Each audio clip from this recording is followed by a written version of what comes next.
Security personnel in search of rescue operation following kidnap of Emir of Kajuru. Those that were abducted, including his royal highness, are intact and in good health. More coaches being expected to boost train services in the country. The spare parts are not available. There are things you have to purchase. Multi-billion naira water supply scheme inaugurated in Jigawa State. The decision by the federal government to implement the Kabul water supply project was a direct response to the deplorable water situation in this area. On Good Morning Nigeria today, we shall focus on tracking ransom payments to kidnappers.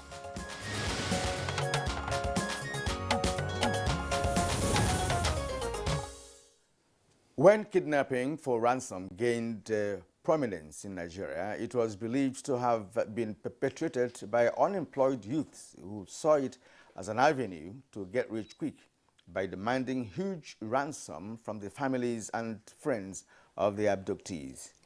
And Kirian, if that was an ugly trend at that time, we now have a monster to deal with today, as kidnapping for ransom was not nipped in the bud by the security agencies. We are now losing count of the number of mass abductions of pupils and students by bandits and terrorists who demand priestly sums, usually in millions of naira as ransom, before releasing their captives. Indeed, Kingsley, and it's now a thriving business because the force of the law and the instrumentality of the state are yet to unmask these bandits and kidnappers who may yet assume that their antics are paying off.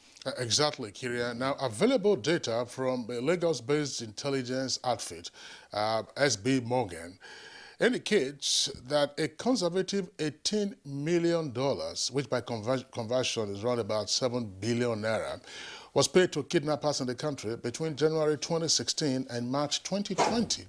Now, this is indicative that kidnapping for ransom could be a shadow market for terrorism financing.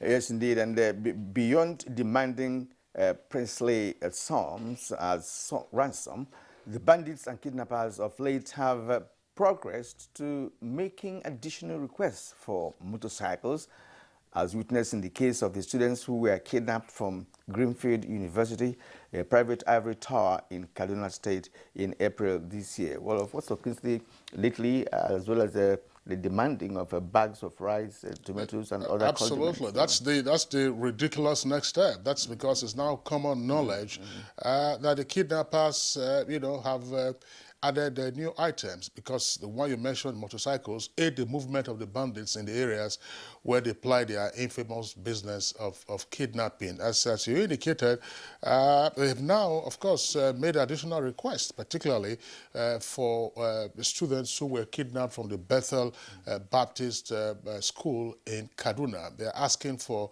bags of rice, asking for beans, asking for, I think, tin tomatoes. And the rice, of course, should also be both local and foreign. And the students remain in their captivity. Well, at least it can be established that the bandits and kidnappers do communicate. So how come their communication over time has not been intercepted by the intelligence agencies in a technology age? What is required to track ransom payments with a view to apprehending these criminals? Well, certainly it is an aspect of terrorism financing which the Nigerian security and intelligence agencies, numbering round about 27, will have to put their acts together to unravel. Now, this has become necessary because the crime has degenerated to a level where parents and loved ones of abductees now resort to surfer by opening communication channels with bandits and kidnappers.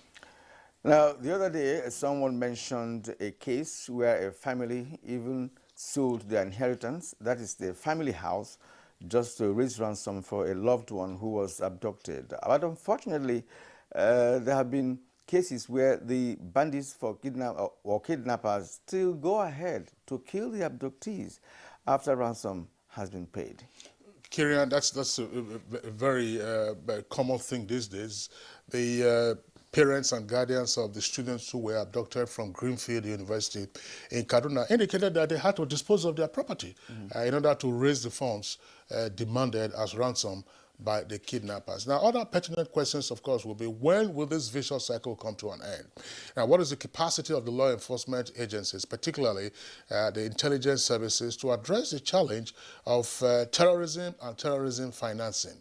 How willing are they to effectively collaborate in terms of information sharing to track ransom payments in Nigeria? And what briefs are they getting from public figures who have been relating with bandits and kidnappers? And collaboration is very important in this aspect. They can't continue to operate in silos, exactly. assuming that's happening, yes. Well, these are issues to interrogate as we discuss the topic tracking ransom payments to kidnappers on Good Morning Nigeria today. Welcome to the program. My name is Kirian Umayo. And I'm Kingsley Osadolo. I join my colleague Kirian to also welcome you to this edition of Good Morning Nigeria, reaching you live on the network service of the Nigerian Television Authority. And from the nation's capital, Abuja, I hope you had a pleasant weekend. It was a crowded weekend for sporting activities, Kirian. Exactly. No question about that. We saw what happened last night in the final of Euro 2020. Sadly, for England, of course, they have to wait again because for 55 years, they haven't won any major trophy. That was since the 1966 World Cup. That's the history, you know.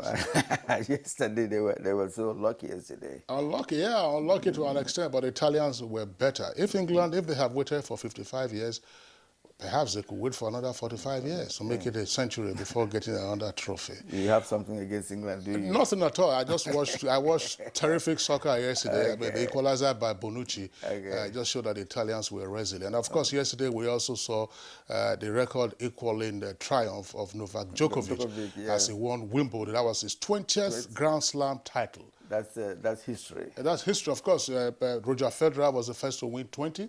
Followed by Rafael Nadal. So the big three have all now won 20 Grand Slams. But in head-to-head, Novak Djokovic leads both Federer and Nadal. He has won, of course, more money on the tour. He has won more Masters 1000 titles. He's the richest at the moment. Absolutely, there's no question about that. So if you want to look for the greatest of all time, you have to look in the direction of Novak Djokovic. Congratulations to him. All right, so we have our complimentary segments of newspaper review and business. For now, here is Nolile Belame. I don't know whether she watched the match last night, but otherwise she's all smiles this morning. Good morning, Nolly. Good morning, Kingsley. Yes, I watched it halfway anyway. All right, good morning to you and Kirian. Good morning, Nigeria. Here is the news. The people of Kajuru town are in pensive mood following kidnap of their Emir Al-Hassan Adamu and 13 others as security personnel engage in search and rescue operation to bring perpetrators to justice. Among those abducted is the one-year-old grandson of the Emir. To communicate with the palace and confirm to us that those that were abducted, including His Royal Highness, are intact and in good health. We are deeply saddened by what has happened to His Royal Highness, the Emir of Kajuru, and to the members of his family that were kidnapped. The Lagos-Ibadan standard gauge rail line has recorded 100% increase in passengers volume 1 month after inauguration. Minister of Transportation Chibuike Rotimi Amechi, who made this known at a visit to ascertain the level of operations, disclosed that the constant breakdown of the Abuja-Kaduna rail line will be taken care of with the arrival of the new coaches and spare parts. But the truth is that we're ready to move on. We've paid the contractor some money. We have to really wait until the Public Procurement Department gives us approval, and the FEC also gives us approval on the supervising engineers. If the supervising engineers are not in place to tick off the drawings, you can't construct. The people of Kazaure in Jigawa State now breathe a sigh of relief as the Minister of Water Resources, Suleiman Adamu, inaugurates the multi-billion naira water supply scheme that will solve the perennial water problems in the area. The decision by the federal government to implement the Kazori Water Supply Project was a direct response to the deplorable water situation in this area under the policy of the Buhari administration. It is indeed with great pleasure to be here today to commission this gigantic project, provided the father of telecom of Nigeria, Baba Buhari himself. And still talking on water, Lagdo Dam in Cameroon is not opened, the Nigeria Hydrological Services Agency has confirmed. This is contrary to reports in the media claiming that the flood incident recorded in some parts of Jalingo, Taraba State, was aggravated by the release of water from the Cameroonian Lagdo Dam. A statement by the agency indicates that the flash flood in Jalingo was caused by a heavy downpour from the night of Friday 9th of July to early Saturday 10th of July in Mayogui area of Jalingo town, and that poor drainage systems, buildings erected on flood path, among other human factors, were responsible for the flood. The National Drug Law Enforcement Agency has declared a suspected drug baron, Tony Chidi Onworulu, wanted for illicit substance trafficking. A statement by the agency says this followed the seizure of 26.15 kilograms of heroin with a street value of over 6.5 billion naira at the Sako shed of the Murtala Mohammed International Airport, Ikeja, Lagos. A follow-up operation carried out trailed the consignment to the residence of the suspected drug baron, who fled before arrival of the operatives. Chairman of the NDLEA, Brigadier General Mohammed Buba Marwa, however, said in view of the volume of heroin brought into the country by the fleeing baron, the agency will deploy all available mechanisms, locally and internationally, to track and bring him to book. In talking health now, the Nigeria Center for Disease Control has confirmed 12 new cases of COVID-19 in the country, bringing the total number of infections to 168,552. Among the new cases, 6 were recorded in Akwa Ibom State, while Ogun has 4 and Rivers 2. A total of 164,439 patients were treated and discharged, while the death toll is now 2,124. That's the morning news for now. The program continues with Kinsley and Kieran after the break. The counsel of our fathers. My advice to these young people is please do not take us back to those harrowing days. You probably do not know what it is. Nigerian youths, let's build our nation together.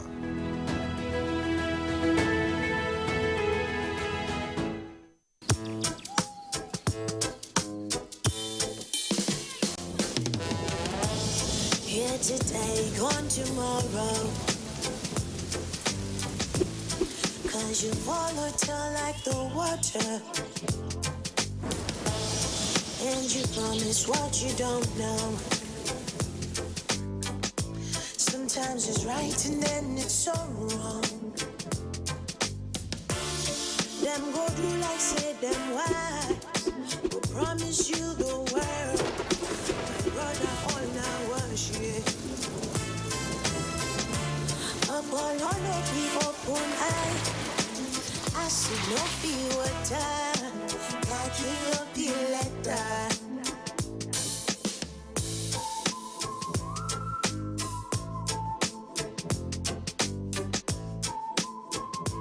Airtel, the smartphone network.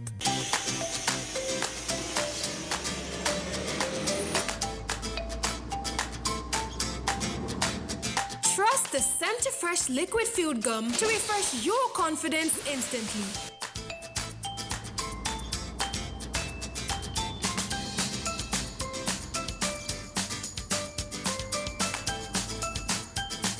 Center Fresh Liquid Food Gum. Trust the freshness.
Up until a few years ago, Nigeria produced far less than it consumed, spending up to $22 billion annually on importation.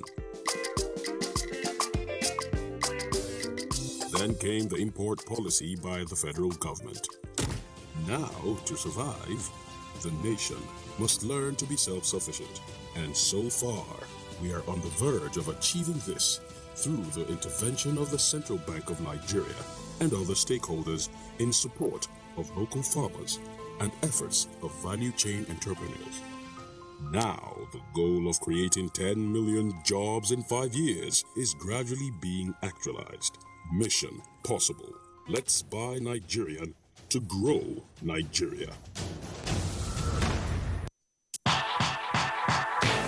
It's the dawn of a new era on NTA's flagship program, the Sports Parliament, revitalized with lots of varieties, including feedback responses from viewers. Sports Parliament, the weekly sports show that exposes all the intrigues in the Nigerian sports sector and projects an agenda on the way forward for Nigerian sports. On NTA every Thursday at 10:30 p.m., running for 1 whole hour, discussing sports. The parliamentarians are more committed than ever to enlighten the viewers as the Sports Parliament takes it to a whole new level on the floor of the House. Keep a date with the Sports Parliament as motions are moved every Thursday on the floor of the House. Mr. Speaker, with his gavel to harmonize sports resolutions. The House have it.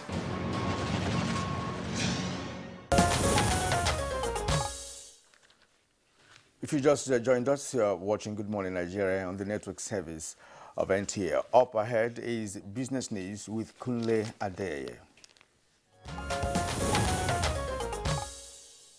Since most economic activities now center on sustainable development, human capital development has been identified as a factor that can aid unhindered economic growth.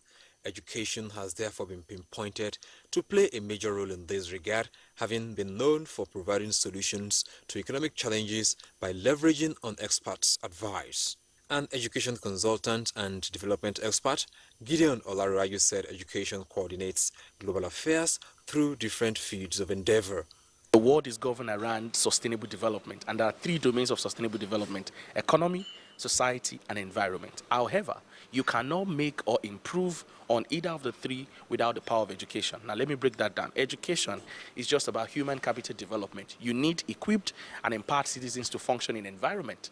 For the economy, you need competent citizens who will go into industries to go and leverage on their skills and their knowledge to improve on things. Now, the entire coordination of these things is what improves or contribute to the growth of the society. If people are not informed or educated, they cannot play a role in ensuring that we have good economy. He emphasized that access to the internet, regardless of the location, should be encouraged among all classes of people. With business news, I'm Kunle Adeye. All right, that was our business package and Good Morning Nigeria. Next is newspaper review.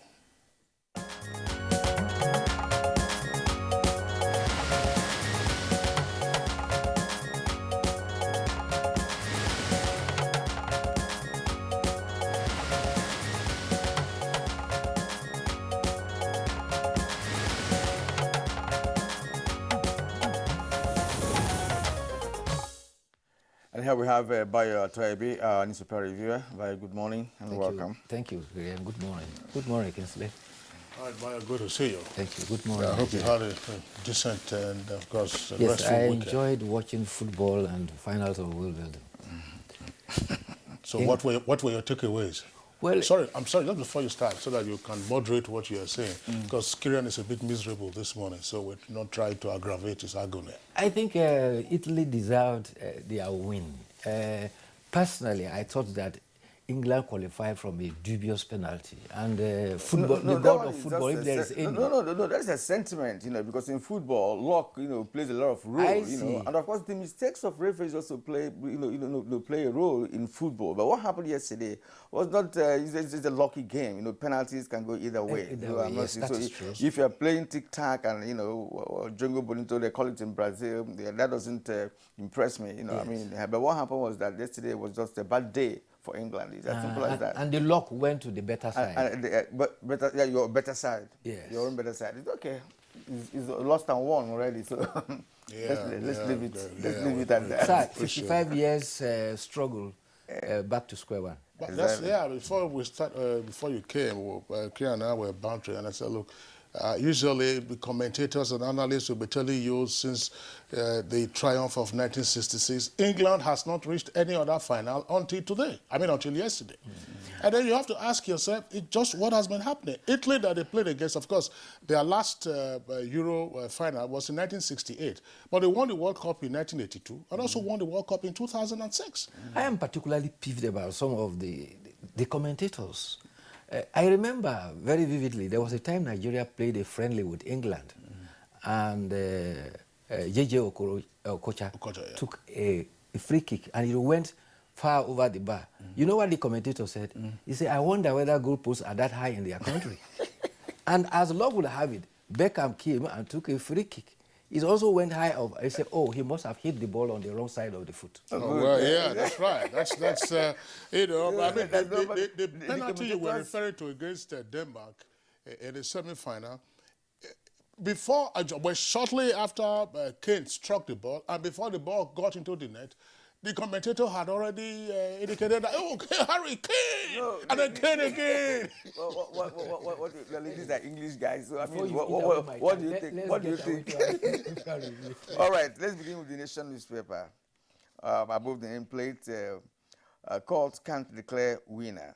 That's a Senate panel, its proposal. That's a rather to that, but the story is a court can't declare winner. The story is on page 6. Now, what makes leading insurance firms tick in Nigeria? Check it out on page 21 of the Nation. Zamfara PDP supports Matawale's sack for deputy. Afenifere Ohaneze back governors on power shift. The stories on page 6. The lead story this morning on the Nation: bandits abduct Emir, kids. Troops comb Kaduna forest to rescue Kajuru monarch and 13 others, including a 1-year-old baby. That's on page 7. Of course, that's all we have on the Nation for this morning, Kingsley. Well, yeah, Kieran, I said you're seeking to avoid the bottom half of the Nation. The same thing I have here with the Punch. There's an advert there. There's a partial wraparound. It takes up just about 2/3 of the front page of the Punch newspaper, and the advert, of course, is by the NUJ, that's the Union of Journalists, Guild of Editors, and Newspaper Proprietors Association of Nigeria. So we'll take the headlines that are above that advertisement from the Punch now. And the nameplate above it: marketers plan 7,000 auto gas stations with 250 billion naira loan. Marketers, this is from the Punch newspaper I'm reading. Marketers plan 7,000 auto gas stations with 250 billion naira loan. 2 earpieces there. NIA, that's the intelligence agency, gets 4.87 billion naira budget to track and intercept calls and messages. That's on page 11. This is coming from the supplementary budget the president sent to the National Assembly. IG squad and troops comb bushes for 85-year-old Kaduna Emir, wives and 7 others.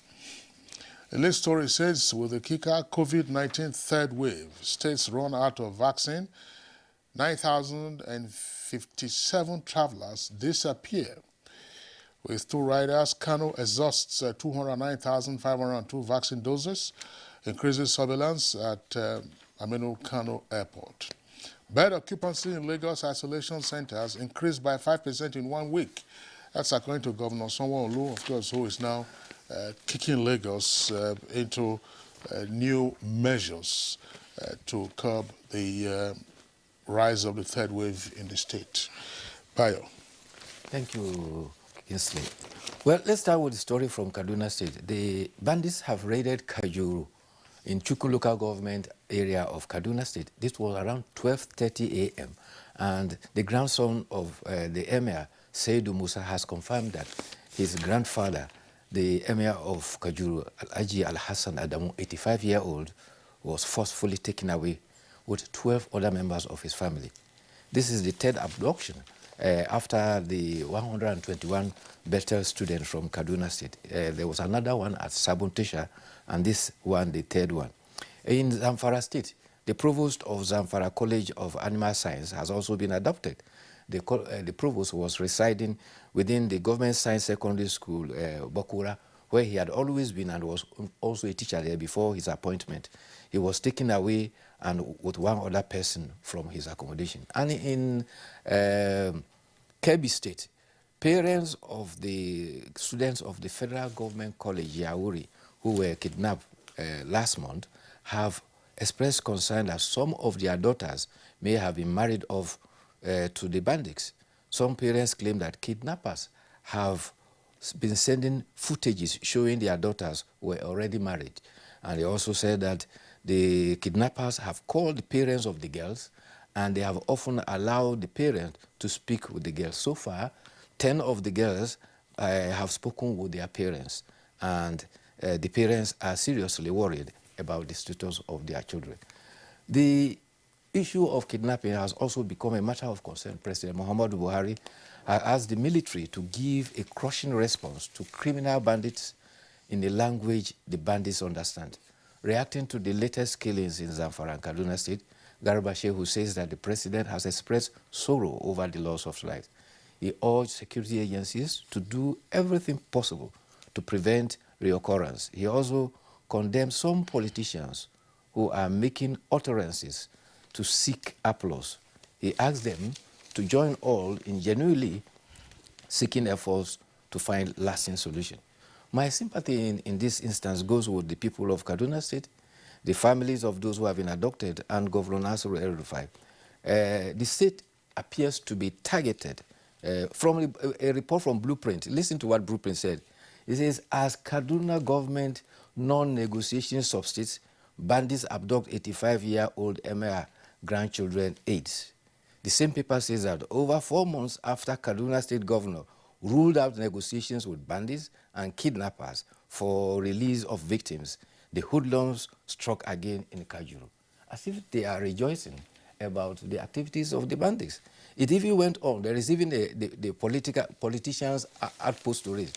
The paper quotes a former lawmaker on the adoption of the emir.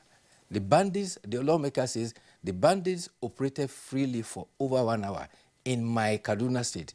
Nowadays, it is no more about who is safe, but who is the next. The blueprint says that most worrisome is the attitude of Governor Nasiru El-Rufai. Why he has refused to negotiate with kidnappers, he has done nothing to secure the weak communities.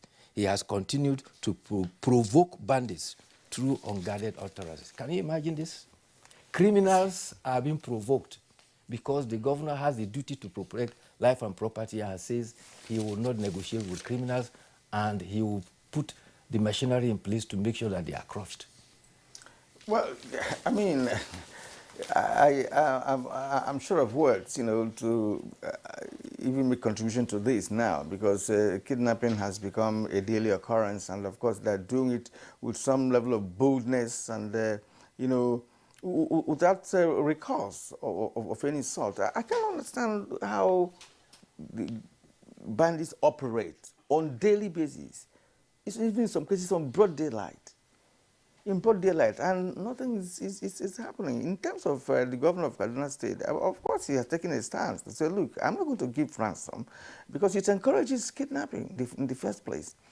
So now the security agencies are left with no option than to, of course, adhere to what the president has said. Look, go ahead and get them crushed. The report we read now, security agencies are already combing the forest around Chikun area where they suspect the emir has been taken. And the 1-year-old is a grandchild of the emir. Yes. Probably one of the youngest to have been a captive in recent times. We recall the unfortunate thing that happened in to Tejina. Yes, in Niger, a 3 or 4-year-old child was kidnapped, amongst those kidnapped from the Islamia school, and the body was found a couple of days later. As we speak, nothing has been said about those of them who Well, anyway, that's part of what we are discussing in our conversation segment exactly. today, because we're discussing tracking the ransom aspect ransom of it. payments, which will of course relate to how it cannot be something that we would say is beyond us. In a sense, it's traumatizing. And you can almost equate it, it's not just a national security issue now. It's almost also a public health issue because of the anxiety that it generates. Your children are in school, your wards are traveling, you are asking, even yourself, when you want to be on the road, you're asking, where should you go to? Where shouldn't you go to? What time should you be out? What time shouldn't you be out? So sometimes it turns out that public health issues, we hardly get the indices of these matters. People are having palpable tension and anxiety. So it's also a public health issue that when you read story, when you read bad news consistently, what does it do to you? It numbs your sensibility. And when you listen to victims of this abduction or kidnapping, you pity them. I mean, it's a sorry situation, because of the condition they found themselves in, and the treatment by these abductors. They treat you with impunity. They treat you, you are kicked, you are beaten up, with impunity. And of course, if ransom is paid, of course, you are encouraging them to continue, because that is how they, source their ammunitions and, of course, other guns, ammunitions, and, of course, food items that they need to sustain in the bush. And now, like you said, that some have been married out. We hope that maybe they will not get to a point where they even ask the parents of the abducted people to come and start cooking for them. Well, look, is that not what Boko Haram has been doing? Exactly. Mm-hmm. So what is the difference between that strategy of Boko Haram and what these so-called bandits and kidnappers are now doing? And more importantly, the point you read earlier is significant. This is not a political issue. Yes. And there's no point seeking to make political capital out of what is I have said, a national public health issue, even a national tragedy that, as we speak, hundreds of persons are in captivity. An emir, 85-year-old, has been kidnapped. And you know the season we are in. Temperatures are pretty low at this time. Exactly. And these are persons who have very flimsy clothing on them. So how do they protect themselves? It's very sad. I think our approach should be that criminality is criminality, irrespective of whoever is involved. All of us should collectively condemn it. Because if we appear to condone criminality, directly or indirectly, we will be only fanning the embers of that criminality to continue. Well, away from criminality now, the Sultan has called on all Muslims, to pray for peace, progress, and development of our nation. This is sequel to receiving reports on the Mood Sighting Committee, which affirmed that Sunday, that is yesterday, was the first day of Zulhaj. Zulhaj is the 12th month of the Islamic calendar, and it is the month of the Hajj, the annual pilgrimage to Mecca, and it's also the era for the Eid al-Kabir, the sacrifice, the festival of sacrifice. Apparently, the Sultan says that they should all take cognizance, and the equivalent of 10th of Zulhaj will be the Eid al-Kabir day, because the Arafat, which is the precursor to the Eid al-Kabir, comes on the 9th day of Zulhaj. Yeah, but Bayo, I want to tie this to what we just discussed a while ago. Yes. Can it not be a deadline set to say, look, the hundreds of captives who are with kidnappers or bandits must not spend the next Salah with these bandits? Who will be, okay, the bandits have no particular leader. The next Salah, they have no structure. Depending Salah. Yeah, that's what I'm saying. That's what I'm saying. No, Kyria, the bandits have no structure. They have no leader. I imagine they do. And if you are dealing with an organization that has a structure, then you know who to approach. Now, if the Islamic organization, in Nigeria, decides to say, look, release some of these people, or release all these people who are in captivity before Salah. Who are you talking to? No, you are not making the right. I'm sorry. Remember that we have. No. Let me. I made a proposition. What I'm saying is that it then forms part of the mix of measures to be adopted. You give a deadline to say, look, you're having tens or scores of persons who are in captivity. I mean, the rest of the country is going to be in celebration next week. And then you then say, look, what is required to be done? Kinetic and not kinetic. Whom are you directing the thing to? If you order it, who are you talking to? There's nobody to link them up. If you are going to give them bags of rice, now whom are you going to give it to? Oh, okay. If you are going to give bags of rice, are you going to go there with security operatives to go and deliver them? No. If you pay ransom, to whom do they give it the ransom to? These are people you can identify. That is the problem there. These are desperate situations, and sometimes you have to adapt desperate measures to get results.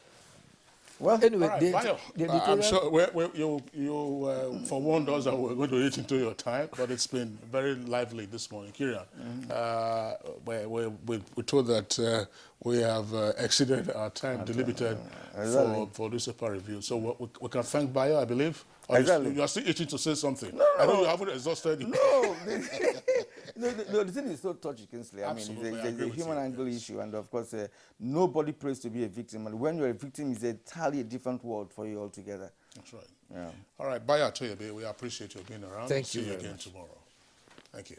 All right, you're watching Good Morning Nigeria live on the network service of the Nigerian Television Authority. We'll take a short break now. When we return, we'll get ahead with our principal item for conversation this morning. Dear compatriots, our country can be as great as we want. Let us all commit ourselves to its greatness. We must be willing to set aside our differences, unite and stay as one. In our expansive landmass, human and material resources, and plurality lies our strength. Let our challenges lead us to rediscover our common ground, and together, let's find solutions. This will take some time, so it requires patience, tolerance, and forgiveness from every one of us. Let all hands come on deck to protect and transform our country. Let us unite and see each other not as adversaries, but as brothers and sisters. Together, we can build a better Nigeria for ourselves and for the next generations. This message is brought to you by the National Orientation Agency, NOA, with support from Nigerian Television Authority, NTA. Dialogue, empathy, love, and unity. These are vital components of nation building. For all to be well, we appeal that we should refrain from volatile, provocative, inciting messages and language. Let's build and not destroy.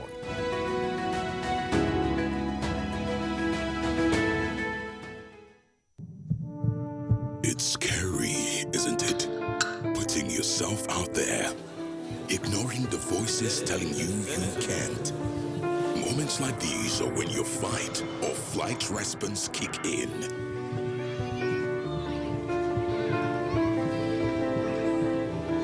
Will you step aside?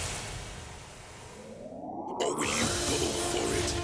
After all, what's the worst that could happen? So, keep trying. Don't stop. Don't give up. Push harder. Give it everything you've got. Because nothing is really impossible when you dig deep. Believe in yourself and go for it. Aladana, available in many variants to nourish you every step of the way. The National Pension Commission PENCOM is pleased to inform all its stakeholders, particularly retirees of Treasury-funded federal ministries, departments and agencies, MDAs, that His Excellency President Muhammadu Buhari, GCFR, has approved payment of some outstanding pension liabilities of the federal government under the Contributory Pension Scheme. Specifically, the President has approved payment of outstanding accrued pension rights for verified and enrolled retirees of Treasury-funded MDAs that are yet to be paid their retirement benefits, as well as the backlog of death benefit claims due to beneficiaries of deceased employees of Treasury-funded MDAs. Payment of 2.5% differential in the rate of employer pension contribution for federal government retirees and employees, which resulted from the increase in the minimum pension contribution for employers from 7.5% to 10%. Payment would take effect from July 2014. The board and management of PENCOM appreciates His Excellency, Mr. President. Announcer, the board and management of National Pension Commission, PENCOM. Nigerian youths are about the greatest assets the country has at the moment. It is therefore not surprising that the administration of President Muhammadu Buhari is strategically responding to the yearnings of the youth through multiple projects and programs. Youth entrepreneurship support years by Bank of Industry, the Youth Investment Fund by the CBN, and several other conditional cash transfer programs. Recruitment of 774,000 social workers, majority of whom are youths, and so many other projects that are beneficial to youths directly or indirectly. If the administration can do all this, definitely with a degree of patience and time, it can achieve more. Nigerian youths must come together to say no to terrorism, no to vandalism, and no to all disruptive tendencies. Hashtag Youth for Greater Nigeria. Pacifying the youths, unifying the nation. You are still watching Good Morning Nigeria. We're glad to have you with us up till this moment. As a prompt for our conversation this morning, which is on tracking ransom payment to kidnappers, let's listen to this background report as put together by Abdul Salam Jubril.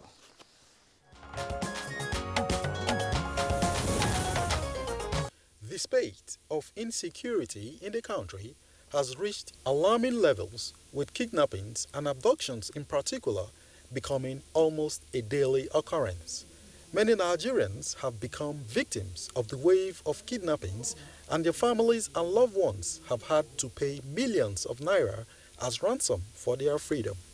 Since 2011, kidnapping for ransom assumed a commercial scale and became rampant across the country, with Zamfara, Katsina, and Kaduna states as initial hubs for abductions by bandits operating from deep forests.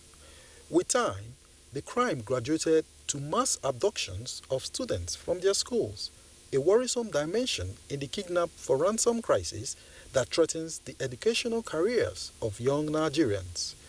Since December last year, more than 1,000 students have been abducted in various incidences of mass abductions.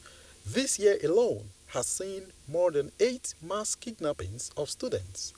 In February, about 27 students were kidnapped from their secondary school in Kagara, Niger State. In the same month, 317 female students were kidnapped from their school in Jangebe, Zamfara State. In March, 27 students were kidnapped from the Federal College of Forestry in Kaduna State. The following month, about 17 students of Greenfield University, Kaduna, were kidnapped. And in May, 169 pupils were kidnapped from their Islamic school in Tegina, Niger State.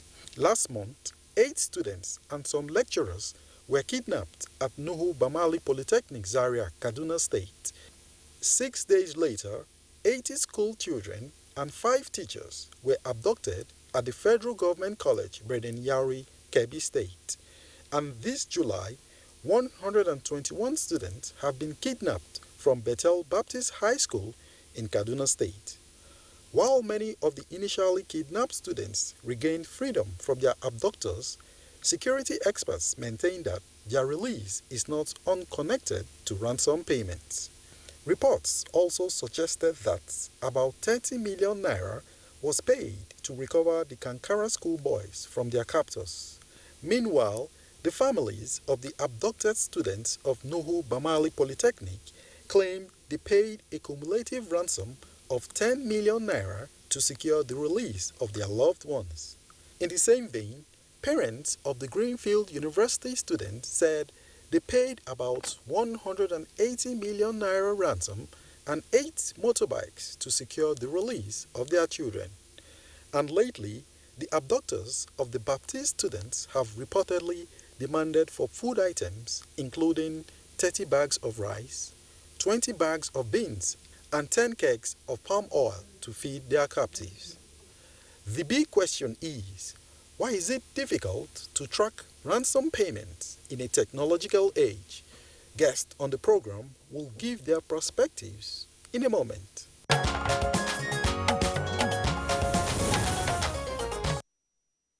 Many thanks, Abu Salam Jibril, for that background. With us in the studio to discuss this, let's welcome a former director of the Department of State Services, Chief Mike Ejiofor, who is also a lawyer.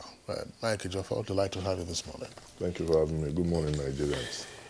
And joining us from our Lagos Network Center, we would like to introduce Dr.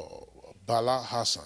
Dr. Bala Hassan is a retired Assistant Inspector General of Police, and he has only just recently bagged a doctorate in policing and community safety. So, Dr. Bala Hassan, congratulations on your doctorate and welcome to Good Morning Nigeria. Thank you very much, Kingsley. Good morning, Nigeria.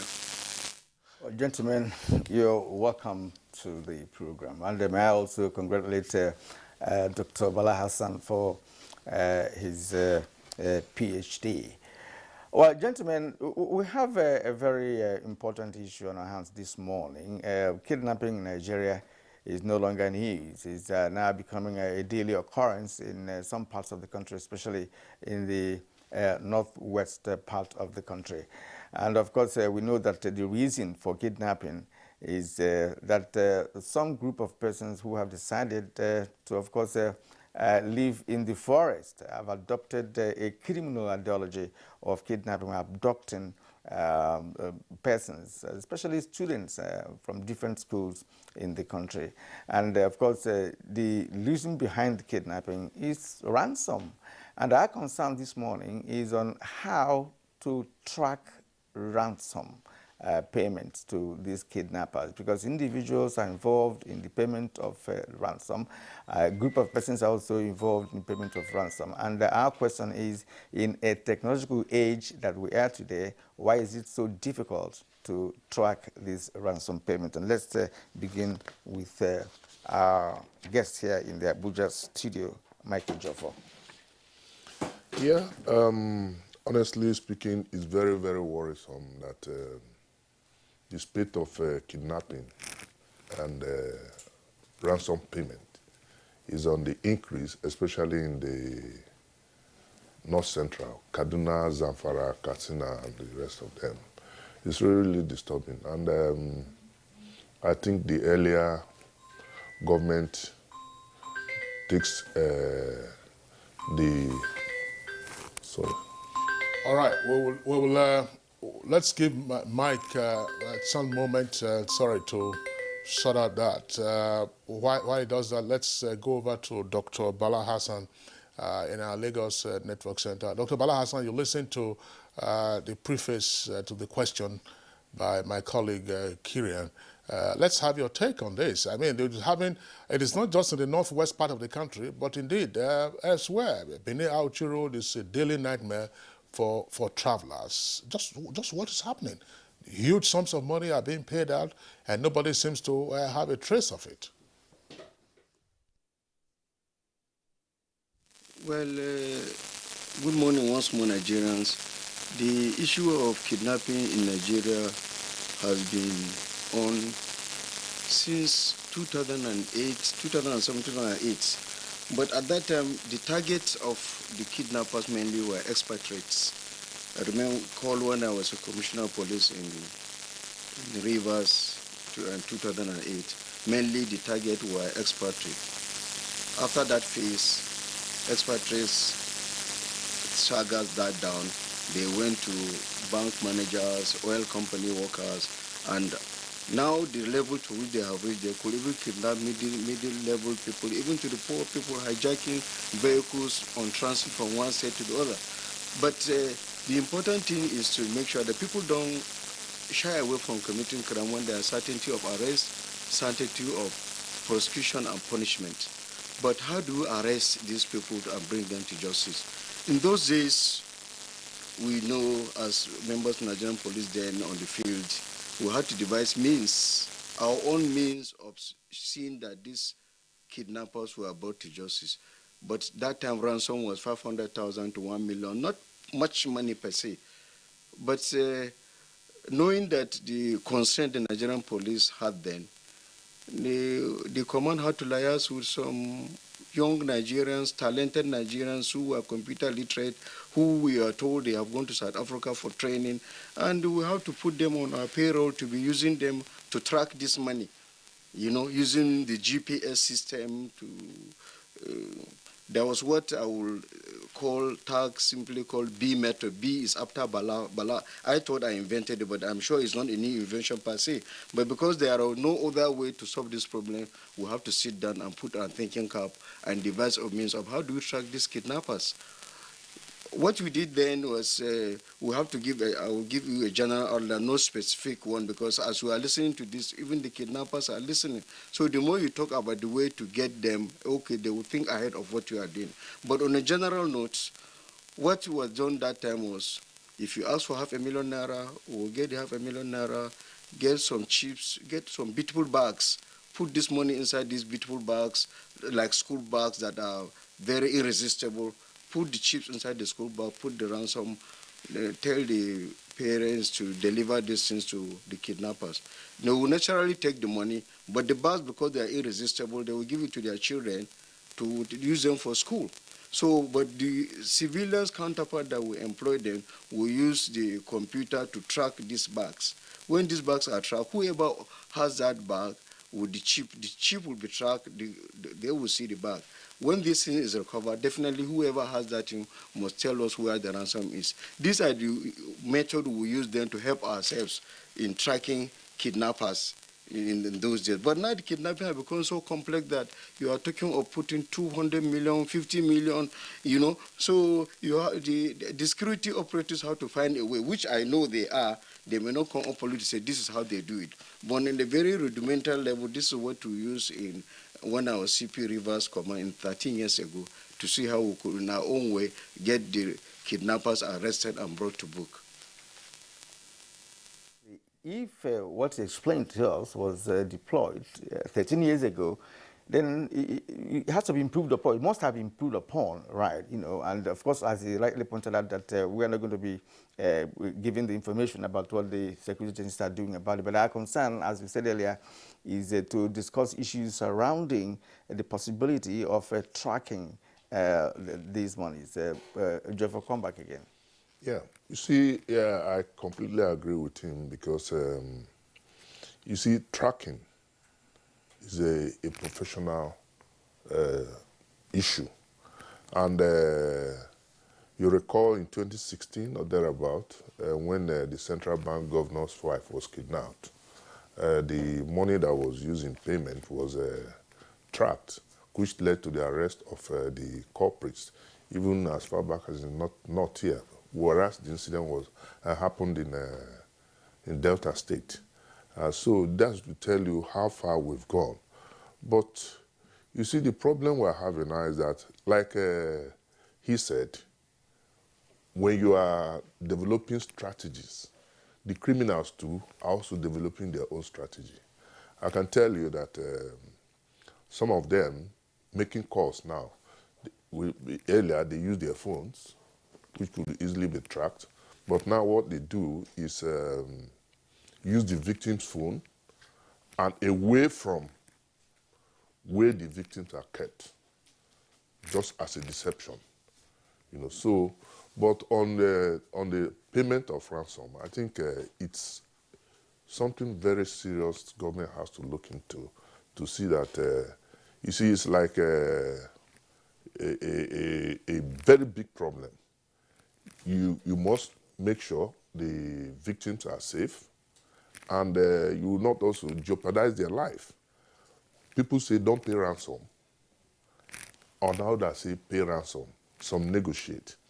But the problem now is that unless you are affected, unless somebody close to you is affected, it's only then you take a decision whether it is right to pay or not. Take Kaduna State, for instance.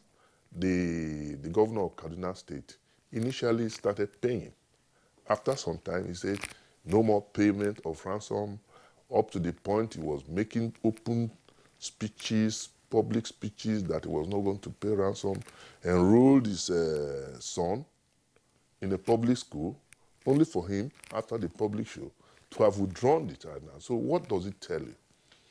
Loss of confidence. If the chief security officer of the state, whom everybody is looking up to, can withdraw the word from public school, so what is the fate of other people in schools? So it's something that is very, very delicate and must be handled properly. Don't pay ransom, pay ransom. It depends on the divide on which you are. Well, Chief Mike, let's speak to this. I'm not the governor's spokesperson, but the report I read, the Kaduna State governor said that his son had to be withdrawn from the public school because there were threats by 3 different groups to storm the school and then abduct his son. But that the interest was less in his son than in seeking to protect the other pupils and staff who might then be collateral damage or collateral victims of any such threats if carried out. I thought we should clarify that, Kira. Exactly, because if they storm the school, El-Rufai's child is not the only child they're going to take. You know, they will definitely take more, you know, to have more ransom. So. Yeah, no. See, there are statements that is expected from public officers. Somebody like the governor. I mean, he has a right to say what he wants to say and protest it. But there are certain sensitive things that government officials should not say but do. That's the point I'm making. Okay. All right, Mike, we will, I don't know how much you want to disclose. I have the benefit of your own experience some years ago. We had discussed that on Good Morning Nigeria. But let's return to Dr. Bala Hassan. Dr. Bala Hassan, as you indicated in terms of, shall we say now, the historical background to kidnapping for ransom, which was almost 14 years ago, particularly in the Niger Delta and then parts of the Southeast. What we are now seeing in terms of the quantum of ransom indicated was tend to show that this is an industrial scale kidnapping for ransom that the, excuse me, that the country is now encountering. And the question then must arise, how do these monies get to move and then there's virtually no trace of it? We're not saying trace, that's to say the financial system can't keep track of it? Well, basically, issue of tracking should be done side by side with financial system, because if the security agents work like my brother in the Abuja studio said, 2016, when the wife of a senior person that having something to do with bank was kidnapped, the system, we can use new monies that are serialized where having given the ransom, these people who collect this ransom invariably may take some of this money to banks, supermarkets, and I know there should be a device whereby this money can be tracked and those people arrested and the main gang being traced back and getting arrested. So financial system too should play a part. The security agents should work side by side with Central Bank or any major bank and see that when ransoms are paid, these things are being tracked. And if you look at comparing kidnapping in the Niger Delta and that of the north, the one for the northern part of the country is so serious because they are talking of 100 million, 50 million, and they go in groups. And what is happening in the northwest also should also be compared with what is happening in the northeast, on the Chibok kidnapping. If you look at Chibok kidnapping, it has some ideological, religious undercurrent, even though some economic aspect is there. But if you look at, compare it to the northwest, the kidnapping in the northwest is purely for economic reasons because it's not about they don't want people to go to school. No, not at all. Even though they are targeting school. They are targeting school because to involve government in the payment of the ransom.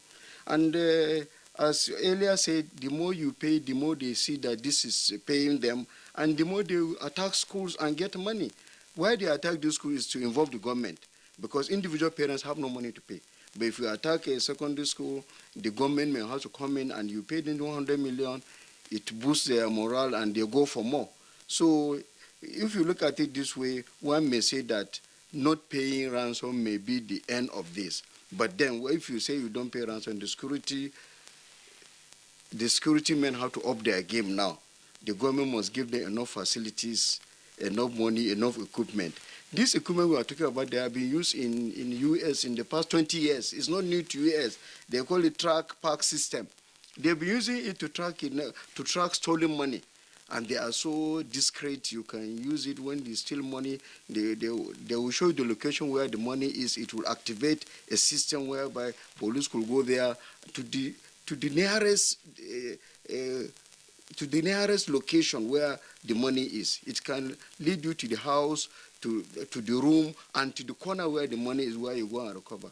But, you know, I know the security authorities will not be coming to the air to say that we have gotten this equipment or we have not gotten this equipment.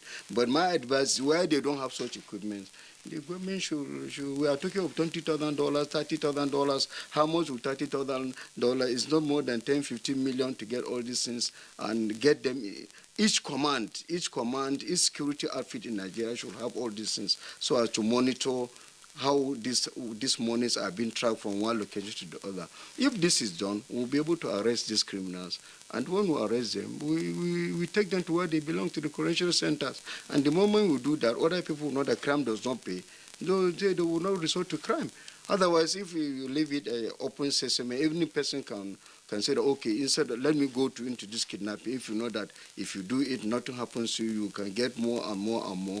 But the moment you start arresting, prosecuting, jailing them, putting them where they belong, I think the thing will drop gradually. But the thing is, the government must do its own, the security agents must do their own. And when Kinsley was talking about they should give you a deadline, deadline should not be given to kidnappers. Because most of these kidnappers, from experience and from those people who have been arrested and released, during the fasting period, the information we had that they were not even fasting. Only one person was fasting, about 100 of them from the person who was released. So if you tell them in the next 10 days there will be Eid al-Kabir, release these people, they don't have conscience, they don't know anything about religion, they don't practice any religion, so that will not help. If you are going to give a deadline, give deadline to the security agencies. Tell them, okay, we'll give you 1 month, fraud these people out of the system, see whether it can bring a result. That is my take on that. And your take actually brought out some very salient points on this conversation. First, with respect to what my colleague Kinsley earlier has suggested, which you have just discussed. And these days, we have these kidnappers in numbers. They're in hundreds. So when people talk about arresting, where is this arrest going to start? That is also part of the issues that made us believe that, of course, the nation is in a quagmire of salt. Now, let's bring in one of our guests who has just joined us via Zoom. He's Dr. Ona Ekomu. Ona Ekomu is a security expert and author of the book Kidnap, Face to Face with Death, which was published in 2014. He's also president of the Association of Industrial Security and Safety Operators of Nigeria. It is a pleasure having you once again on Good Morning Nigeria, as always. Thank you very much, Mr. Kieran. All right. I wouldn't know whether you were listening in to the conversation and, of course, the contributions of the two of our guests already here. But then the issue is on tracking ransom paid to kidnappers. We have already taken up some points from our guests on the possibility of getting this done. And from your own view, what should be the approach to this? Because when the ransom is tracked, that means we are closer to the bandits themselves. So what will be the approach by the security agencies in this regard? Thank you very much, sir. I want to thank you for taking up this very important topic, which I think affects the lives of millions of schoolgoers in the Northeast, in the Northwest also, especially in the Northwest. Just like as AIG, Dr. Bala Hassan was saying a few minutes ago, the Northwest kidnapping is economic focused. It's focused on gaining cash for the bad guys, such that they can do other evil things that they want to do, and perhaps even live a good life. Who knows? I don't know how you can live a good life in the bush, but that's another story. But having said that, I think there are many things to deconstruct here. You have some very excellent people with you in the studio there. Barrister Jofo is a great resource in this regard. He fought terrorists for many years when he was in service, and he's very adept at this kind of stuff. Now, my thing is we need to go upstream. We need to go upstream to be able to track this money, because these are unconventional actors, if you may. When you talk about tracking, you're talking about people who perhaps, somebody talking about the United States right now, there's a problem there, because the US financial system works on, conventional flows. That's using the banking system and all that. Now, this kind of money here, that is where conventional money laundering works. Of course, you have the, what do you call it, suspicious activity reporting, SAR.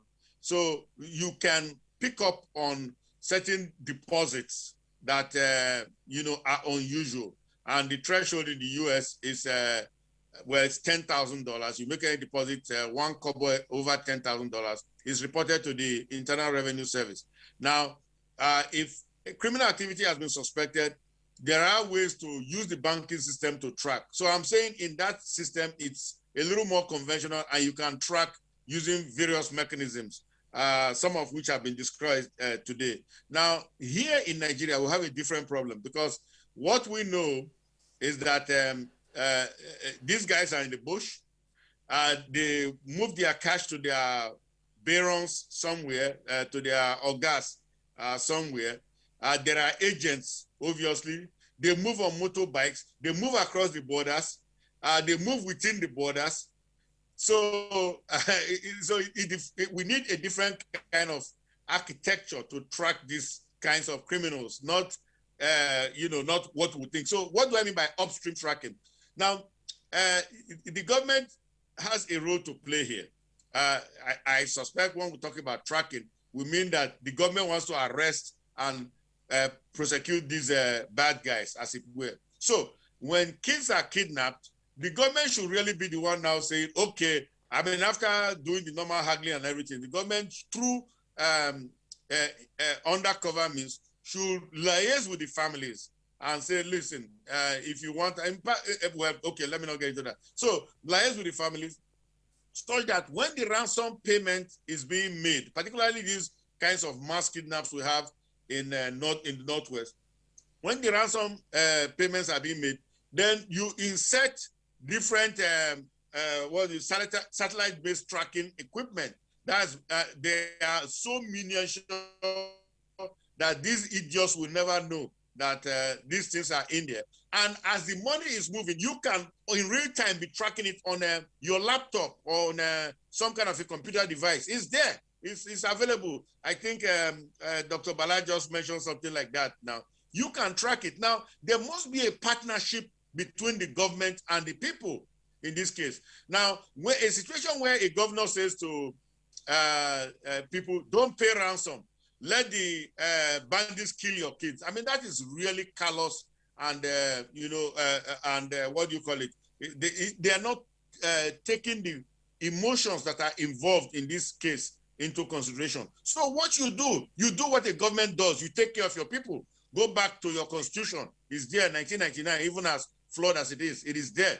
It says that the welfare and security of the people is the job of government. It is a federal government alone. State subnationals are involved in this, so they cannot hide. Even the local governments the local government chairmen that have run away from their places collecting federal allocations, is it 20% or so?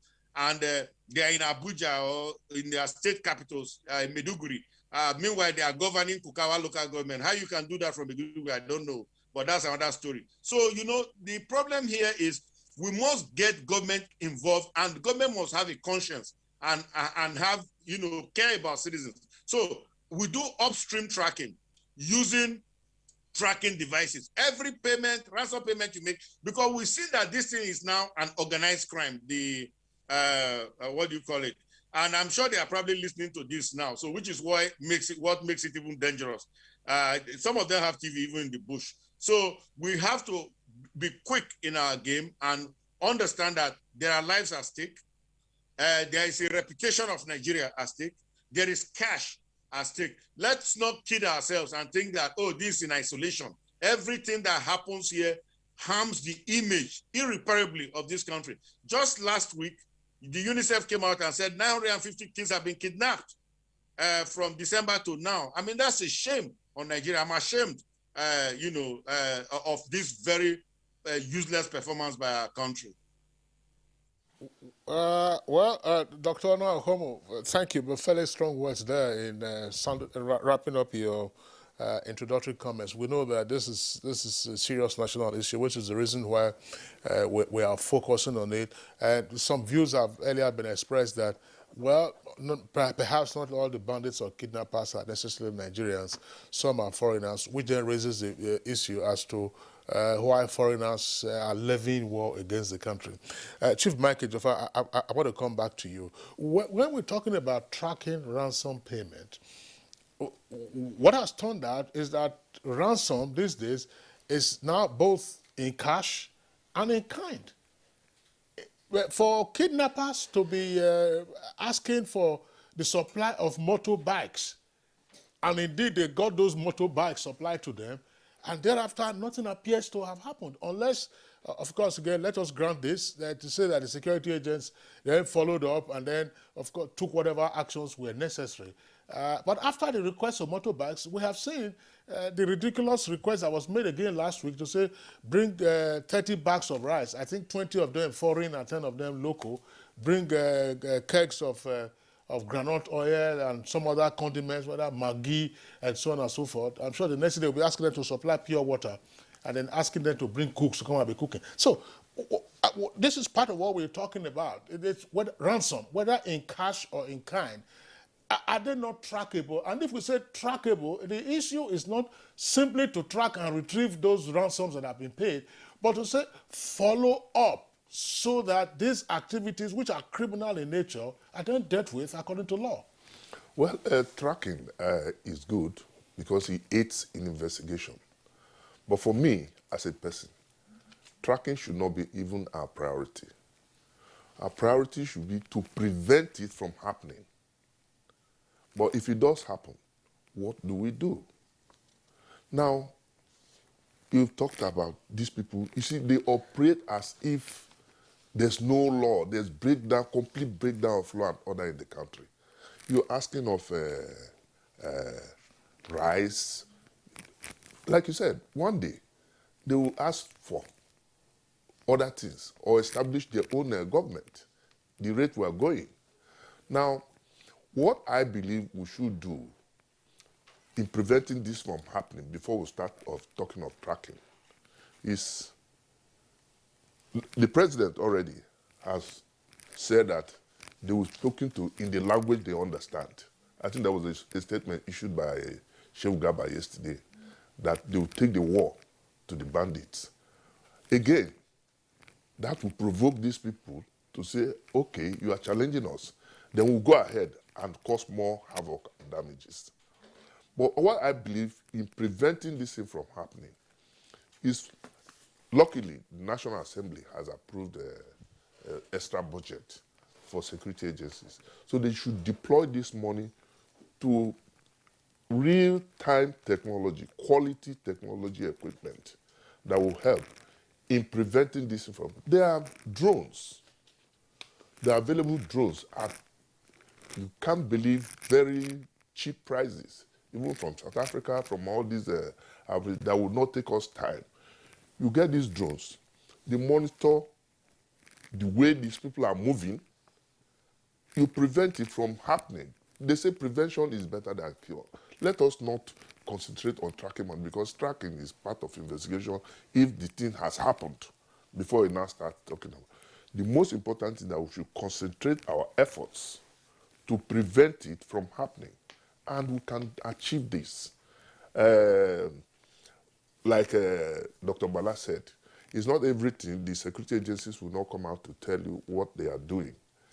Another area we want to look at again that is very, very bad. There have been established cases of complicity of security agencies, members of the security agencies.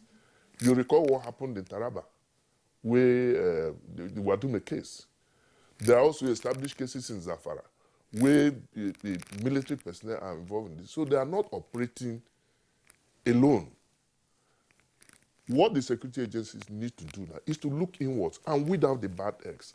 The bridge between the bandits and the security, the bad eggs, must be fished out.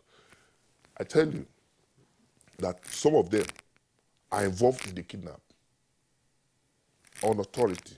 Some of our security agents are involved in the case. So we should not be looking at tracking. These are investigations, but we should be looking at how to prevent it, because the primary purpose of government is welfare and security of the people. And when government fails to do that, I don't think that a government is supposed to be called a government. And that's a very big problem. Tracking is good if it has happened, but we must concentrate efforts from preventing it from happening. That's my position. Well, now you brought in the aspect of, preventive mechanism, to ensure that the kidnapping doesn't take place.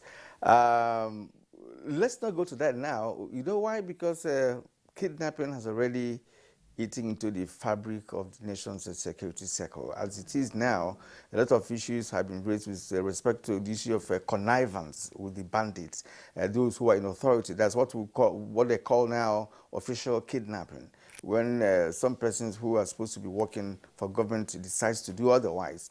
That's a very, very complex matter here now, because when it comes to ransom, those persons who are in authority positions that are involved, in all of this, will also aid ransom, the collection of the delivery, ransom, and of course sharing of the ransom. And let's bring in Dr. Bala Hassan here once more. Dr. Jafar has raised the issue of involvement of some bad eggs in the security agencies in the country. And if that is a true position of things, that means that the facilitation of ransom giving and sharing could be very, very possible, which of course the bandits are enjoying at the moment. Is there any way that the bad eggs can be fished out to ensure that there are no persons that are aiding these bandits? Because the bandits are operating with some level of authority and boldness, which they have displayed in several ways, both in the middle of the night and, of course, in the day. So how is it possible to fish out those persons that may be conniving with bandits to make the activities very possible and, of course, seamless? Thank you very much for that question. During our days, there is a system that is put in place whereby the police checks itself, checks the staff and what they do.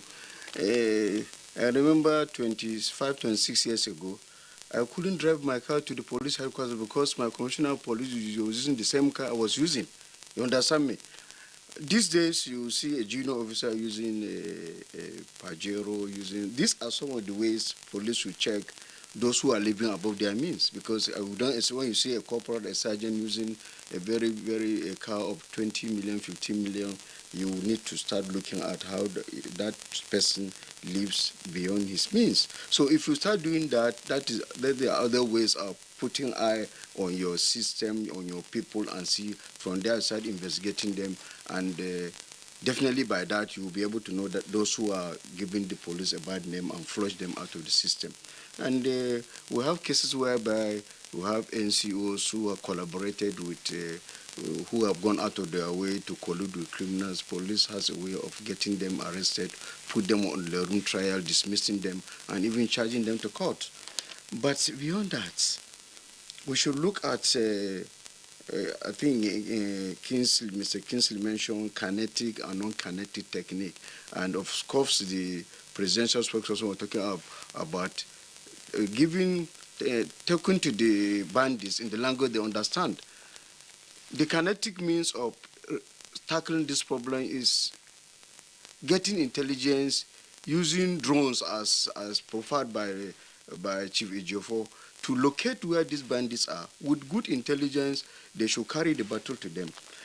If you flush them out of most of these forests, in those days these forests are being occupied by rangers, but now you have made them like ungoverned territory. That's where these people could occupy them and use them to perpetrate their crimes. If the security agents are able to flush them out of the various forests, we have them all over the north.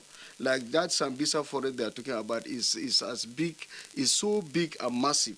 So if you look at some of these forests, you have them in Zamfara, you have them in Katsina, you have them all around the north. It's very dense forest. These forests, if you identify them with intelligence where these criminals are, flush the criminals out of the system, then devise a means of putting some structures like rangers to look after they have game reserve, so to say. They are forests. You stop them from cutting the trees and keeping the animals there for longevity of the animals there. Once you put those things in place, definitely those bad people will not get a chance to come and take over the place and be perpetrating these evils. And of course, look at our borders, because we learn some of these people come from either Cameroon or Niger, where we have more than 1,000 kilometers of border between Nigeria and Niger. So the borders must be fortified so that these people will not just have free entry and exit out of Nigeria. So if this is done, definitely this is a way of preventing this criminality becoming a very rampant situation in Nigeria. Then that will make tracking easy, because right now it happens in Zamfara, it's happening in Katsina, it happens now in Kaduna. It's like every day the story is the same. But if the kinetic approach is being used with good intelligence to concentrate on all these forests, flush them out, secure our border, then we can talk of the investigative technique now, because they may be happening here. You cannot stop kidnapping completely from Nigeria, but it may, when it is once in a while, people will not worry. But when it becomes so rampant, of course, that is what Nigerians worry about: crime or violence, crime that affects the physical nature of human beings, not white-collar crimes like prostitution, gambling, what we call non-victim crimes. Victim crimes are the ones we are talking about now, because it affects people's lives.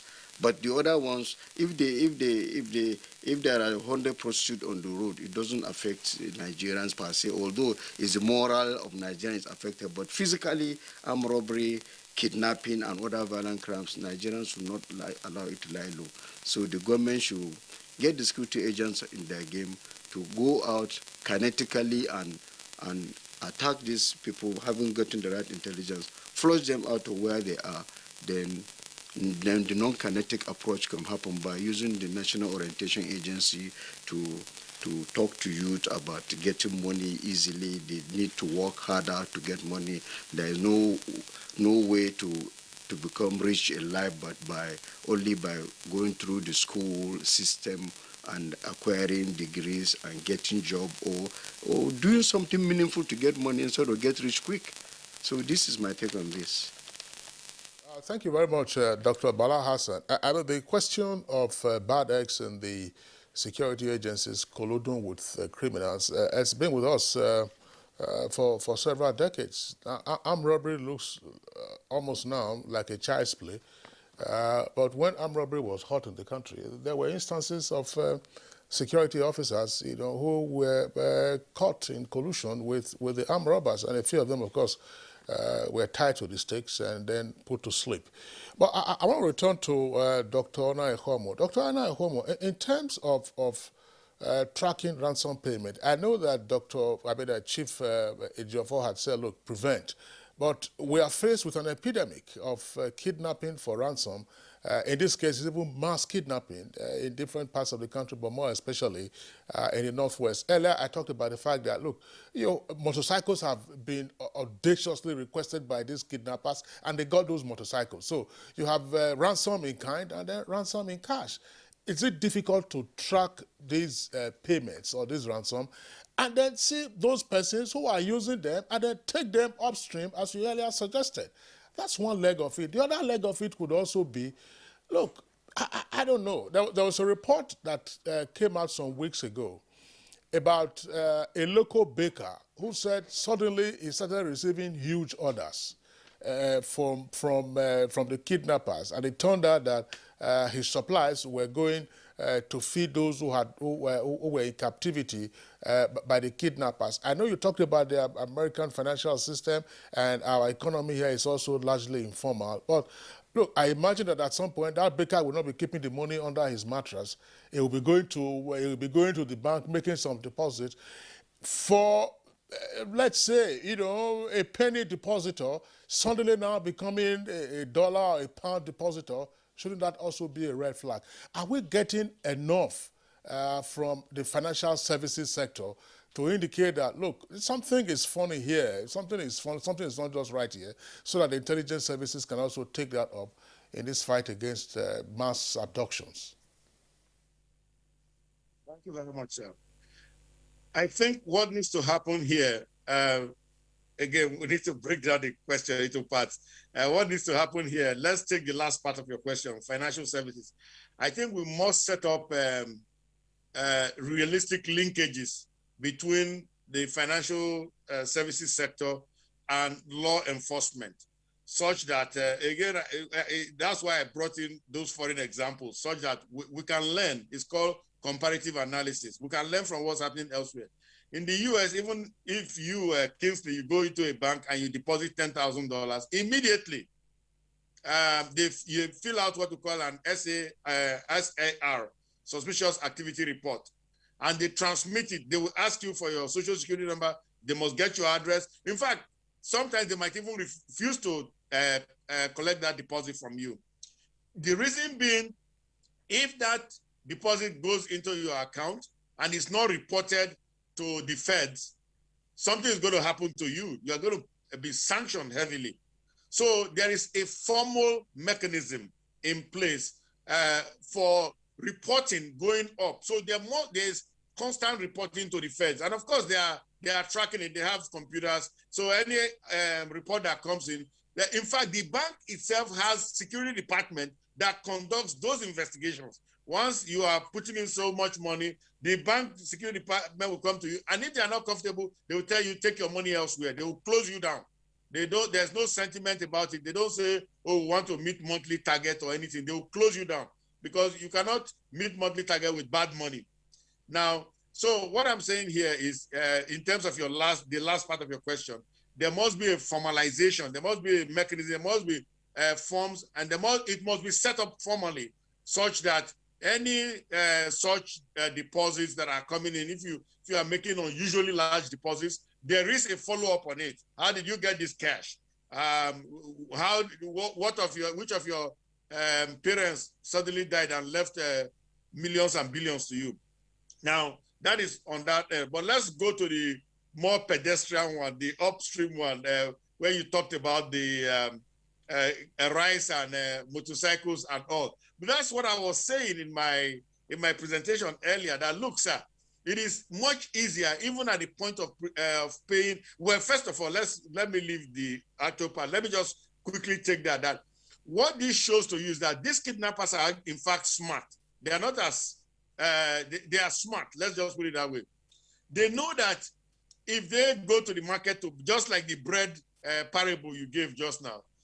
In fact, that was an actual story, not a parable. The bread story you gave just now, that somebody starts baking a lot of bread, and it's now figured out. Somebody figures out that this bread is actually going to some kind of a captured population. It's the same thing. They are saying, if we go to the market to go and buy 100 bags of rice, somebody's going to figure out that where did these guys get this cash, and how are they suddenly buying so much in terms of foodstuff? And what are they going to use it for? And that might, in fact, give away their identity. So they are smart. So they now make the parents of the victims, of the abductees, buy this stuff and bring to them. And of course, what do? They say to you that if you don't bring this stuff, your kids will starve to death. You know, so, but okay, again, having said that, it is much easier again. There are so many devices out there, and I'm going to name them. There are many, many devices, even some being manufactured right here in Nigeria, for your information, even by some obscure government agencies. But, because we are not asking, we are not interested, we don't know. But I'm interested and I know. So there are devices that can be put there that will help locate. There are locator devices that will show where the bag of rice was taken to. It's not put in the rice, but it's put in the bag, where the bag of rice was taken to. And that will now geolocate the exact position of the bad guys. Now, the government gives the excuse all the time. Oh, the area is vast. It's a forested area. It's ungoverned area. We don't know where the kids are being kept. Well, excuse me. Hello, this is how you know where the kids are being kept. So in fact, the kidnappers are doing us a favor by asking for food items, because it's easier to even secrete these devices in those things. And so that, because all we need to do is start taking down some of these gangs in a very violent manner, take them down, and others will learn. Because right now, what is happening is they have the feeling that, you know what, this place is good for business, and we don't have anything to worry about. Well said, and good points you raised there. There is just something that the kidnappers are smart. I recall sometime reading in a publication where the kidnappers said, "Look, we know that you can put tracker in the motorcycles. We know you can do that, but we have professionals who will detect it." They said it, and so their smartness is just beyond what you have just explained. They have gone to a level where they're also applying technology to also perhaps address your other technological approach that you are putting in place. So that is why the whole thing is becoming a little bit more complex than ever. Kieran, well, the point we just made now, doesn't that also re-emphasize the industrial scale nature of mass abduction? That is to say, when you have an industry, you have a number of professionals that contribute to the value chain. Exactly. So at some point anyway, somebody will make a mistake. So that it is not just maybe pardon this language, the vagabonds you see who come on the motorbikes to pick them up. If there are persons who can counter the trackers, all you need is pick just one. All right, and you're still watching Good Morning Nigeria on the network service of NTA. We'll take a short break now. When we come back, the conversation will continue. The counsel of our fathers. I will urge and advise our younger generation to use talent and brain to sort out problems, not arms. Nigerian youths, let's build our nation together.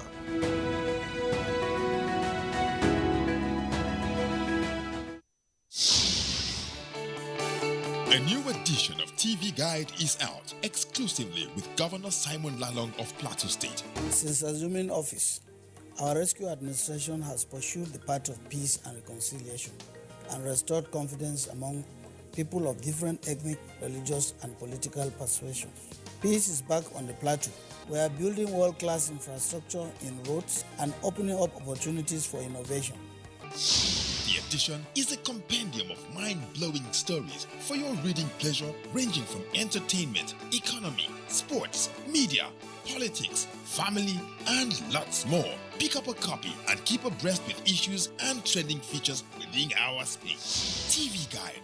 Very incisive, very educative and compelling. Grab a copy at the vendor near you or any NTA station nationwide. TV Guide, your indispensable companion.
Nigerian youths are about the greatest assets the country has at the moment. It is therefore not surprising that the administration of President Muhammadu Buhari is strategically responding to the yearnings of the youth through multiple projects and programs. Youth entrepreneurship support years by Bank of Industry, the Youth Investment Fund by the CBN, and several other conditional cash transfer programs. Recruitment of 774,000 social workers, majority of whom are youths, and so many other projects that are beneficial to youths directly or indirectly. If the administration can do all this, definitely with a degree of patience and time, it can achieve more. Nigerian youths must come together to say no to terrorism, no to vandalism, and no to all disruptive tendencies. Hashtag Youth for Greater Nigeria. Pacifying the youths, unifying the nation. It's the dawn of a new era on NTA's flagship program, the Sports Parliament, revitalized with lots of varieties, including feedback responses from viewers. Sports Parliament, the weekly sports show that exposes all the intrigues in the Nigerian sports sector and projects an agenda on the way forward for Nigerian sports. On NTA every Thursday at 10:30 p.m., running for 1 whole hour, discussing sports. The parliamentarians are more committed than ever to enlighten the viewers as the Sports Parliament takes it to a whole new level on the floor of the House. Keep a date with the Sports Parliament as motions are moved every Thursday on the floor of the House. Mr. Speaker, with his gavel to harmonize sports resolutions. The House have it.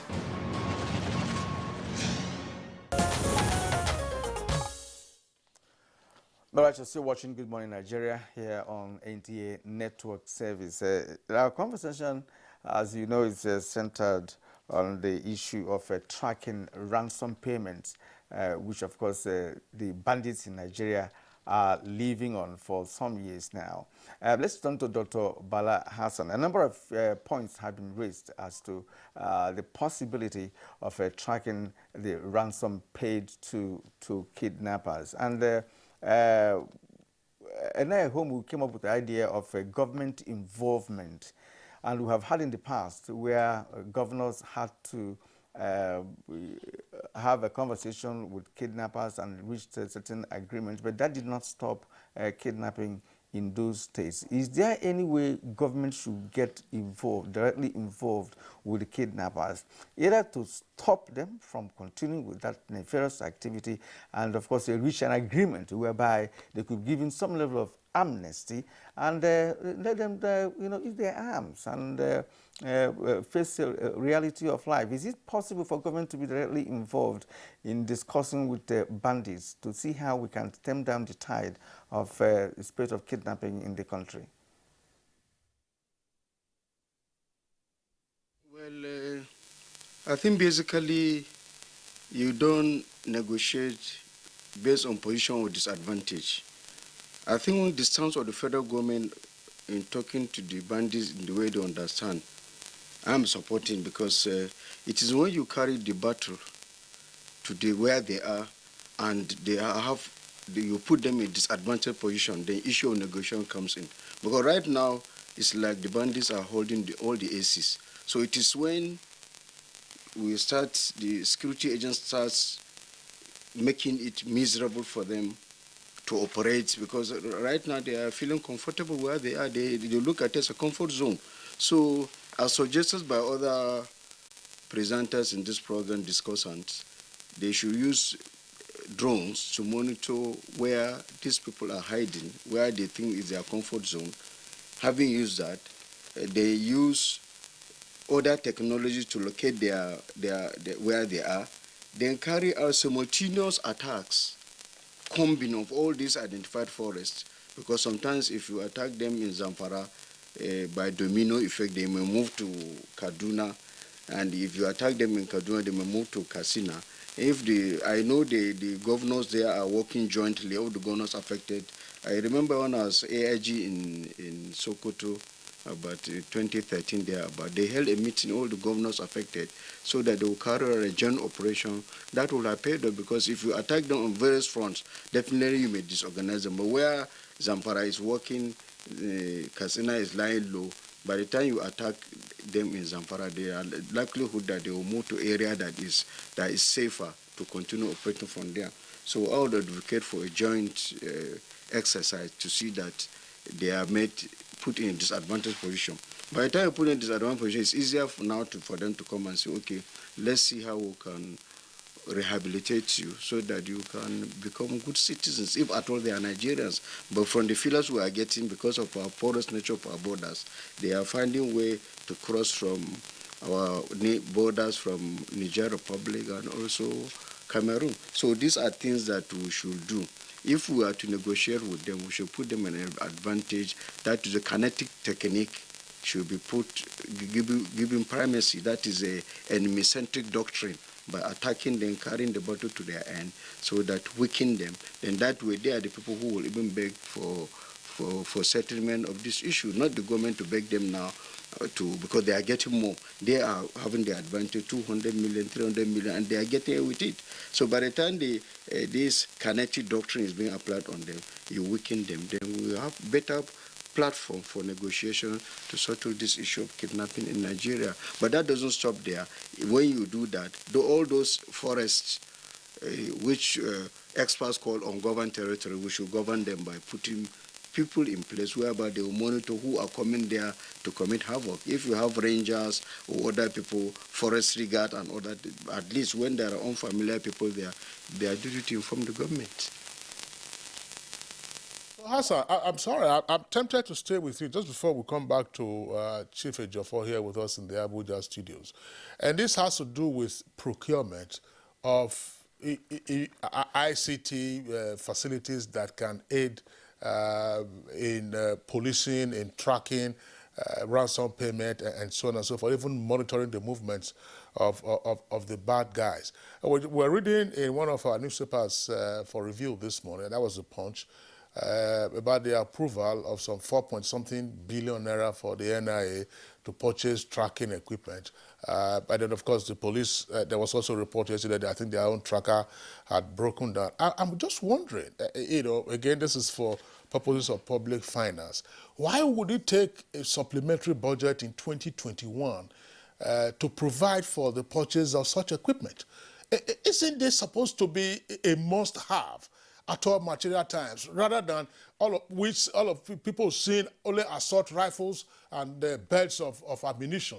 Are this not equipment that are supposed to be in stock, in custody, and in use at all material times, so that it becomes part of your line budget without any extraordinary request for funding and even extraordinary report about, oh, this has not been approved by the National Assembly?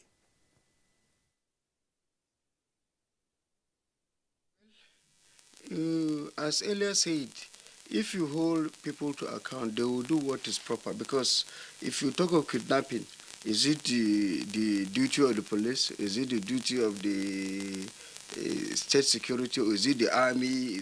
So somebody must be responsible.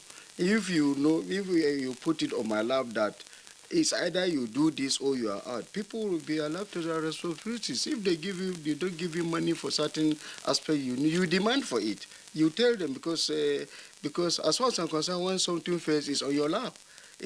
And the agency should be working together. They should, because I know even when we are young officers, most of the time what we have, most of the kidnappings are reported to the police. But ironically, even when we are commanding positions, we did not have even these facilities to track kidnappers as far back as 13 years ago. That is why in my opening statement I was talking of using a civilian who was trained in South Africa to be paying him 150,000 a month, so that he will be assisting me to be tracking. I know what I'm looking for, but I don't have the equipment. So where do I go when I know that the bulk stops with me as the CP of a state? So I have to use my thinking cap to do that. So government should, if you look at even the budget, you see that the police was given minimum from this supplementary budget. But who is going to cry? Who is going to talk? Is it the IG who will say the money is not enough? But maybe the National Assembly in their wisdom thought that that's enough for the IG. But IG has about 380,000 people to deal with. The DPOs don't have anything to work with. In fact, DPOs are supposed to be tracking, not to come to the command headquarters to be talking about anti-kidnapping unit. But some of these things are not even there, even at the AIG level. So this is the level for which we are talking.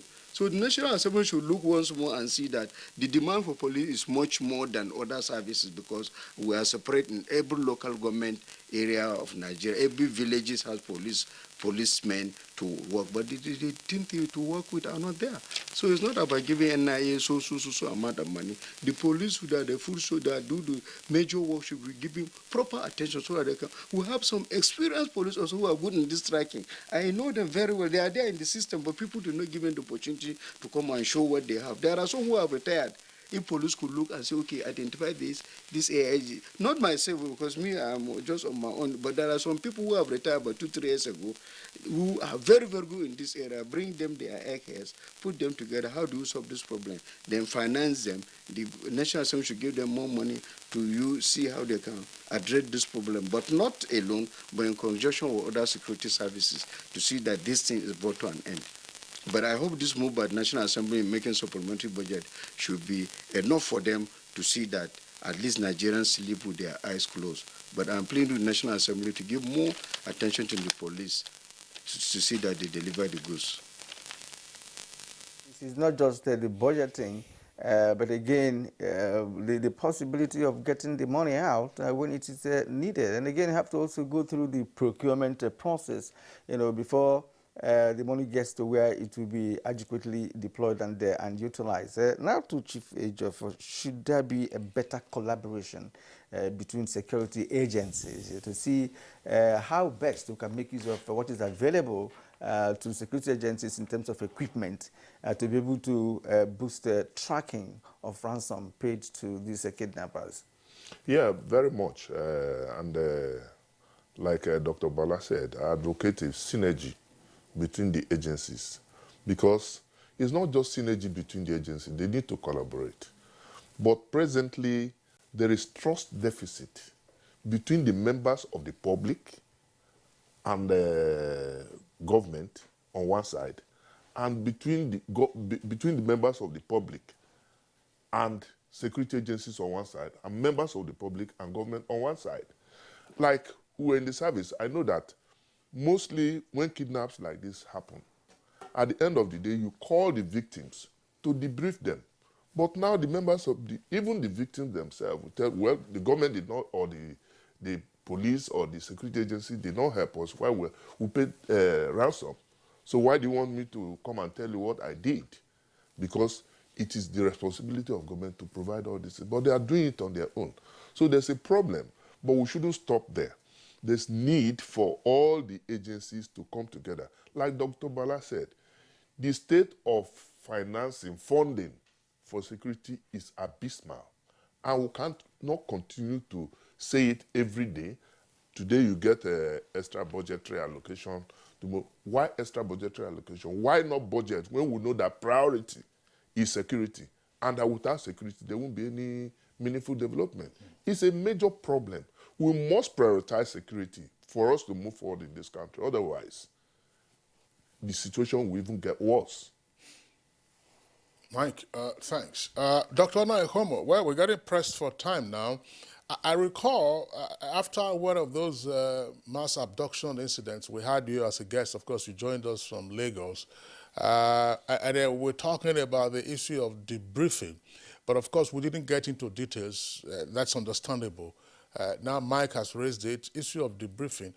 It should be curious, I would say, that following the many incidents that we have had and the rescue and releases, some system had not been mined from the information from those persons who have been rescued or released to now provide a pathway for dealing with this issue. That's one leg of my question.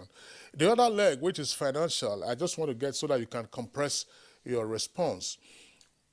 I'm just, again, curious. If some of these bandits or kidnappers are extraterritorial, in other words, they are coming from neighboring countries. I don't know what the economy of those countries look like, in the sense that I'm sure that the currency that they use is safer.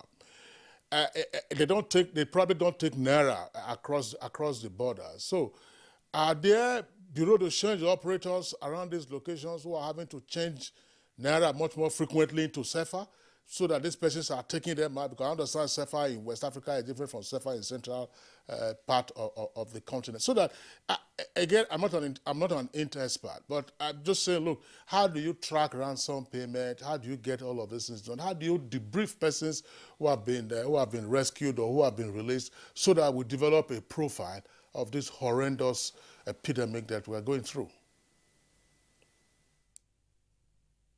Thank you very much, sir. I think, well, let's deal with the debriefing issue first. I think Barrister Jafar has said it there. He says that we have a problem of a trust deficit between victims and the police agency or security agencies. Because if somebody is kidnapped and the authorities intervene and rescue the person or pay the ransom or whatever it is. In fact, let's put it this way, the authorities intervene and resolve it successfully. The victim feels that they owe a debt of gratitude to the government or to the authorities for what they have done. So if the authorities now call them and say, hey, come and tell us, what did you see? How many fighters? What kind of armaments? And so on. They will willingly say everything they know, and they'll be very glad to help the authorities so that they can prevent the next kidnap. But a situation where we see that victims are now left to their own devices. They are like, you know what? We are on our own. Only God is with us. Look at the Bethel Baptist Church kids. The parents are now calling on people all over the world to pray, for their kids that are kidnapped here in Nigeria. And, it really hurts me that we don't care about the damage of our reputation. In this country, in this world. We are not the only country. So why must we be the only ones with this kind of, untoward circumstances happening to us? So anyhow, the point about debriefing, which Barrister Jafar spoke about, I think Dr. Bala also mentioned it. By the way, congratulations to Dr. Bala on completing his PhD studies. But having said that, Dr. Bala mentioned that that is an investigative activity that is after the action. Well, yes, you are right. We can mine a lot of data from that. We can study them. What we do there, we can get strategic intelligence that can enable us stop the next one and learn the patterns and learn the size and capabilities of the kidnap gangs. But having said that, I think it is something that should be done. I think we should emphasize it. We have to go back to doing the proper things, because the proper things that will earn great results in the long run. Right now, these short-term things are just to help us cope with whatever the situation is on ground. Now, in terms of safer, what I'm sure you heard that the CBN and some the Justice Department, they are trying to rein in some bureau de change operators. There's a lot of movement of cash out of Nigeria, let me tell you, sir. A lot of movement by corrupt government officials. So not only by bandits, there's a lot of movement.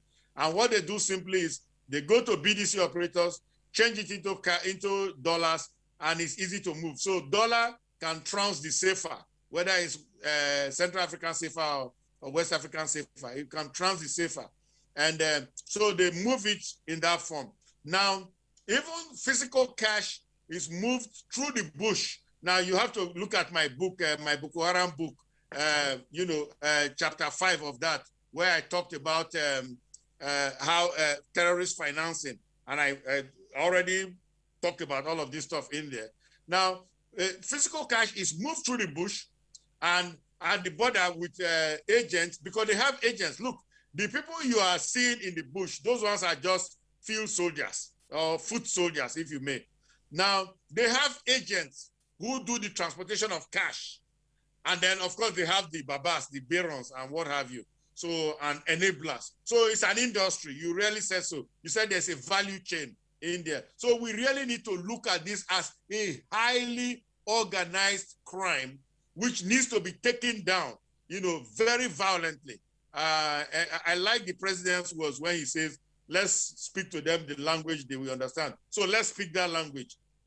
All right, Dr. Ola Ehumu, thank you very much. And gentlemen, thank you indeed for all the points you raised in this conversation. We have not really exhausted it because there are many other aspects of it that have been raised lately into the program. And at this point, we'd like to thank Dr. Ola Ehumu, a security expert and author of the book, Kidnap. Thank you for coming this morning. And also would like to appreciate the former Director of State Security Service, Chief Mike Ejiofor, for coming to the program. Chief Ejiofor, thank you for coming. Thank you. And the retired Assistant Inspector General of Police, Dr. Bala Hassan.